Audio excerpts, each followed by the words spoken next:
Hola, ¿cómo están? Este es el segundo video de recopilaciones de videos cortos que realizo. Estos videos pertenecen al mes de agosto, espero que les guste. El telescopio espacial Hubble fue uno de los telescopios más renombrados, y por más de 30 años nos había proporcionado las imágenes más asombrosas del cosmos. Su aportación para la comprensión actual del universo es invaluable, pero en algún momento tendría que ser sustituido. En diciembre del 2021 fue lanzado el telescopio espacial James Webb, y el día 11 de julio del 2022 nos presentaron esto. Es su primera imagen y además la más profunda y nítida del universo lejano hasta la fecha. Es solo una pequeña muestra de la gran capacidad que tiene ese telescopio. Estamos presenciando una nueva etapa de la exploración del universo. ¿Por qué algunos objetos que aparecen en la primera imagen del telescopio James Webb se miran un poco deformados o alargados? Primero comentaré que estos objetos muy brillantes que también aparecen en la imagen son estrellas de nuestra galaxia. Regresando a la pregunta, la razón por la que estos objetos se miran alargados es por un efecto llamado lente gravitacional. Lo que sucede es que la luz que proviene de esas galaxias tan distantes se curva cuando cruzan objetos muy masivos, en este caso fue un cúmulo de galaxias, y provocan este efecto como de lupa, que precisamente funciona como un telescopio natural y permite ver objetos aún más lejanos.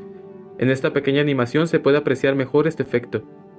Sobre este fenómeno, Isaac Newton ya se preguntaba si la gravedad podría desviar los rayos de luz, pero no se confirmó hasta 1919 gracias a la teoría de la relatividad de Einstein, donde se plantea que los objetos con masa deforman el espacio.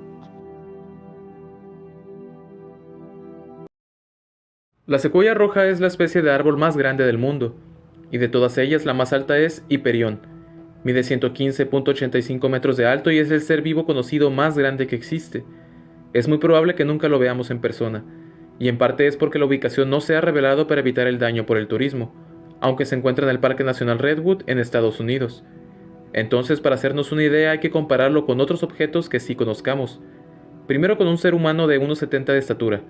Hiperión sería 68 veces más alto. Después con una jirafa de 6 metros, 19 veces más alto. El Ángel de la Independencia de la Ciudad de México mide 45 metros de altura.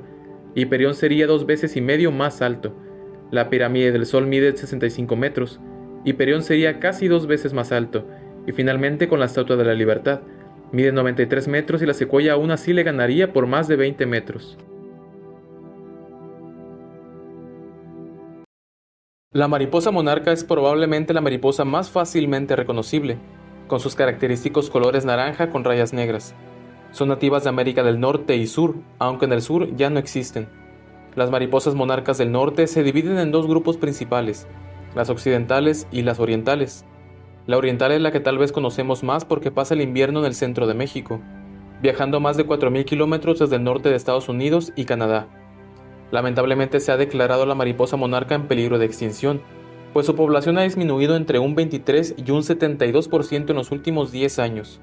Las causas principales son la destrucción de su hábitat, los pesticidas usados en la agricultura que acaban con el algodoncillo, que es su principal fuente de alimento y donde pone sus huevecillos, y también el cambio climático. La esperanza debemos mantenerla, para que la mariposa monarca no se convierta en una más de las tantas especies que ha destruido el ser humano.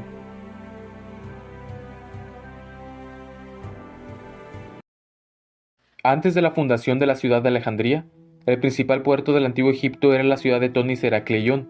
Esta ciudad vio la caída de los últimos faraones y el comienzo del periodo helenístico, que comenzó a partir de que Alejandro Magno conquistó Egipto en el siglo III antes de nuestra era. Pero apenas 100 años más tarde, y se cree que debido a los terremotos combinados con un terreno blando, la ciudad se hundió, y quedó perdida por más de 2000 años, hasta que fue redescubierta en 1999 a 6 kilómetros de la actual costa egipcia y a 10 metros de profundidad. La arcilla del suelo se depositó sobre la ciudad hundida, lo que permitió que se conservara muy bien. Encontraron los restos de casas, edificios públicos y templos, y también estatuas enormes, vasijas, oro, joyas y monedas, junto con la mayor colección de barcos antiguos, y además uno de los hallazgos más asombrosos, una estela de granito negro de más de 2 metros de altura, aún más antigua que la famosa piedra de Rosetta. Es un gran descubrimiento la ciudad de Tonis Heracleion, que por mucho tiempo fue considerada solo un mito. Todo el país del Japón está conformado por alrededor de 6.800 islas, pero una de estas islas, siendo de las más pequeñas, tiene una historia muy interesante. La isla de Hashima funcionó desde 1887 como mina de carbón. Tiene apenas 480 metros de longitud por 150 metros de ancho, y en algún momento llegaron a vivir ahí más de 5.000 personas entre los trabajadores y familiares.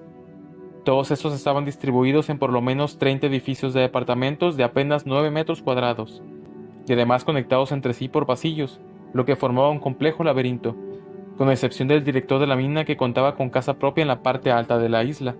Tenían de todo: hospital, café, escuela, gimnasio, restaurante, clubes, tiendas, comisaría y hasta un casino. La isla se abandonó de forma completa en 1974 y actualmente es patrimonio de la humanidad. La isla de Hashima, como conté en la primera parte, funcionó como mina de carbón submarino, hasta que fue abandonada en 1974. El motivo principal fue el agotamiento del recurso junto con una política de Japón de un mayor uso del petróleo. Fue comprada por Mitsubishi en 1890 y fue ahí donde comenzó su auge, que incluso a principios del siglo XX contaba con los edificios más altos de todo el país. Pero su episodio más oscuro sucedió durante la Segunda Guerra Mundial.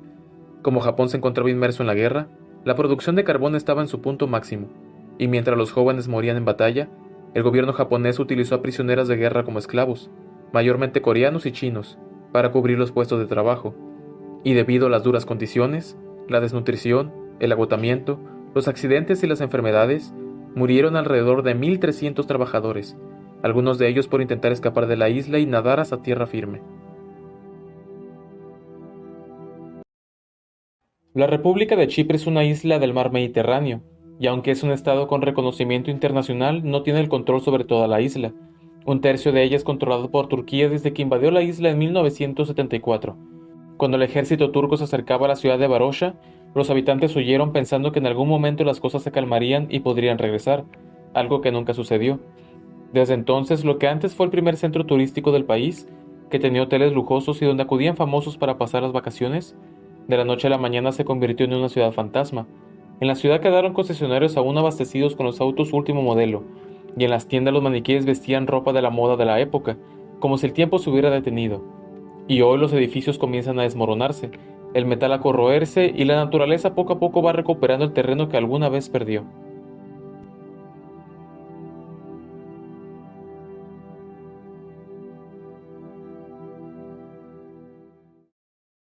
El polo oceánico de inaccesibilidad, o punto Nemo como es mayormente conocido, es el sitio más alejado de toda tierra firme. Las islas más cercanas se encuentran a 2.700 kilómetros. Incluso los astronautas de la Estación Espacial Internacional son los que en ocasiones se encuentran más cerca, cuando orbitan a poco más de 400 kilómetros de altura. Como la vida marina tiende a habitar los espacios más cercanos a las masas continentales, y además las corrientes marinas bloquean la entrada de nutrientes, es un lugar con muy poca densidad de vida, por no decir ninguna, y desde hace décadas se utiliza como cementerio espacial. Por ejemplo, pedazos de satélites y pedazos de la Estación Espacial Soviética Mir descansan ahí.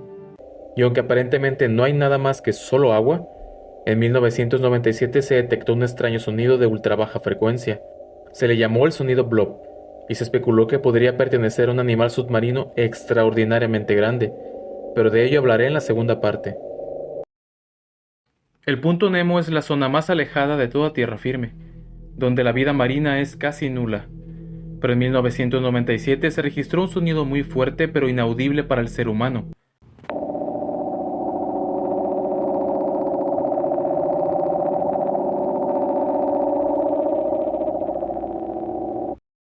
Se le llamó Blob y fue detectado con los micrófonos instalados por el ejército de Estados Unidos para encontrar submarinos soviéticos durante la Guerra Fría.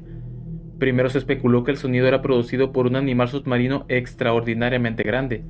Se descartó esa posibilidad pues no hay evidencia de un animal de esas dimensiones capaz de producir ese sonido.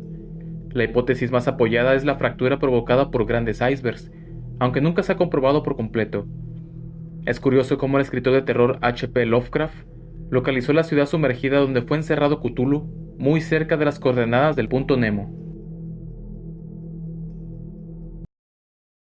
Gracias por el apoyo, seguiré subiendo recopilaciones de mis videos cortos cada 2 semanas por lo pronto, y si le das like y te suscribes, la verdad es que me ayudas bastante para seguir haciendo contenido. De igual forma puedes dejar sugerencias en la caja de comentarios para que la calidad del canal también aumente, Y sin más, sería todo y nos vemos en el siguiente video.